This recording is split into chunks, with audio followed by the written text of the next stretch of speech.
ഇന്ന് ഗ്രാൻഡ് മാളിൽ പോയ വഴിക്ക് മുഴുവൻ ഞാനും എൻ്റെ കാത്തുട്ടിയും പറഞ്ഞു നടന്നത് എന്താണെന്നറിയോ?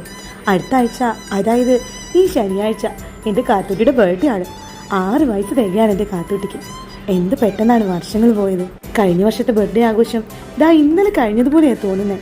ഗ്യാലറിയിൽ ആ ഫോട്ടോസൊക്കെ ആദ്യം തന്നെ കിടക്കുന്നത് പോലെ. എന്തെങ്കിലും ആട്ടെ, വർഷം ഇങ്ങനെ ഓടിപ്പോകുമ്പോൾ ചെറിയൊരു ടെൻഷൻ ഒരു സൈഡിലുണ്ടെങ്കിലും എന്നാലും പോട്ടെ ഇത്തിരി വേഗത്തിലല്ലേ. ഗ്രാൻഡ് മാളിലൊക്കെ പോയിട്ട് ഞങ്ങൾ തിരിച്ചു വരുമ്പോൾ മണി 11:45. എന്ത് ഹാപ്പി ആയിട്ടാണ് തിരിച്ചു വരുന്നതെന്ന് നോക്കി. കാത്തൂട്ടിക്ക് അപ്പോഴേക്കും ഒരു പൂച്ചക്കുഞ്ഞിനൊക്കെ കിട്ടിയിട്ടോ. ഇപ്പം അവിടെ കാത്തൂട്ടി മറിഞ്ഞു വീണു. അയ്യോ, ആ വീഴ്ച കണ്ടിട്ട് ചിരിക്കാനുണ്ടായിരുന്നു കേട്ടോ. ആദ്യം കാത്തൂട്ടിക്ക് ചെറിയൊരു വിഷമം വന്നെങ്കിലും ഈ പൂച്ചക്കുഞ്ഞ് ഓടി അടുത്ത് വന്നപ്പോഴേക്കും അതൊക്കെ മാറി ആൾ ഹാപ്പി ആയിട്ടോ.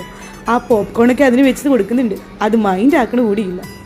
എന്തായാലും ഇനി വരുന്ന ആ ഒരു സന്തോഷത്തെ പ്രതീക്ഷിച്ചിരിക്കുകയാണ് ഞാനും എൻ്റെ കാത്തൂട്ടി. അപ്പോൾ കാത്തൂട്ടിയുടെ ബർത്ത്ഡേക്ക് വിഷസ് അറിയിക്കണം കേട്ടോ.